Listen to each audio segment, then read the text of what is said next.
When we're exposed to EMFs, our bodies are electrical at the base level anyway. When we talk about signals that go from our brain or even at the cellular level, when we're exposed to those, what is happening, even at the cellular level or a little bit bigger? Well, what's happening first of all is these holes in our cell membranes, and so that's causing calcium leakage. And calcium, it needs to be in a very narrow range in the body to do all of the things that it does. And so that's changed. The calcium inside and outside the cell is no longer in balance because of these holes, because they're leaking out. In fact, they've done autopsies on autistic kids, and their brains show all this calcium imbalance throughout their brain. And so these electromagnetic radiations are, first of all, causing those holes. Then they cause oxidation damage.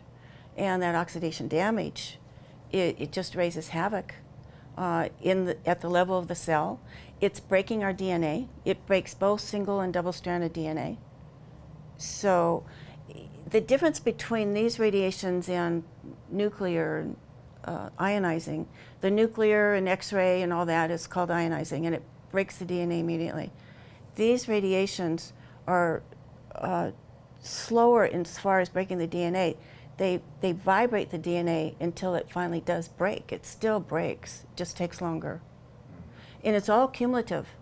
They put the lead apron on you in the dental chair because ionizing radiation is cumulative. Well, this is cumulative too.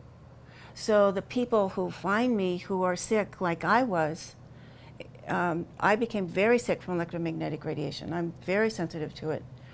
And so by the time they find me, they are very, very sick, and they're usually been around radiation a long time, usually toxic, have some type of heavy metal poisoning or pesticides, or just eating today, all the pesticides in our food.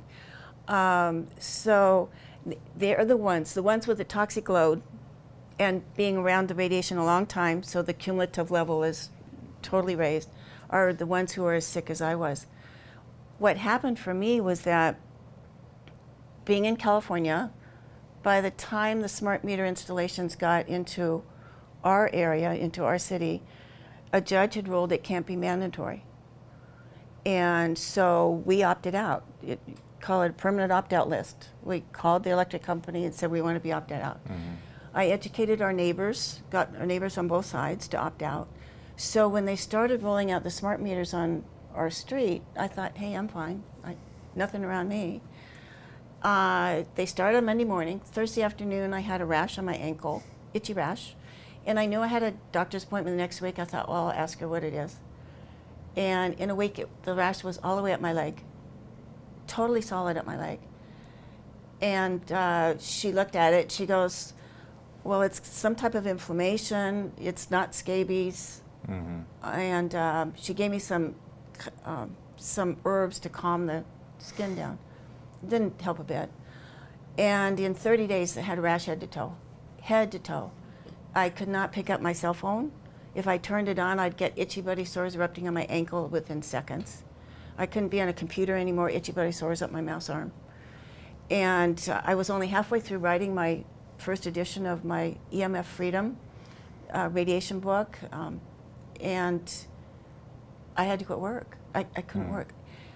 Then I also found out that if I was around anybody's cell phone, it would feel like a sharp knife in me. Just horrible knives. 10 people, 10 knives. 100 people, 100 knives.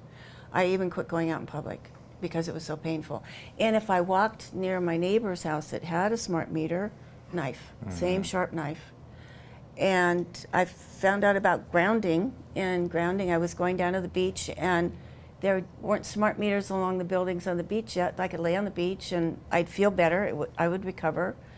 But then they started rolling out the smart meters on the buildings next to the beach.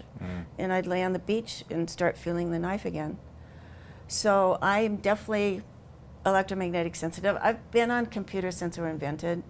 I've been a researcher, so I've been on them 12, 14 hours a day. Mm-hmm. When I have a book coming to publication, sometimes 7 days a week even. So I have been on the computers a lot.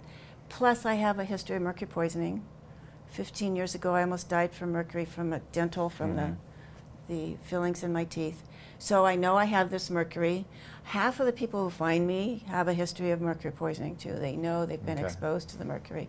And so what happens is that you open up all the cells, you open up the protective barriers, and that mercury's, you know, come on in, destroy me. I mean, literally that's what's happening with the electromagnetic radiation.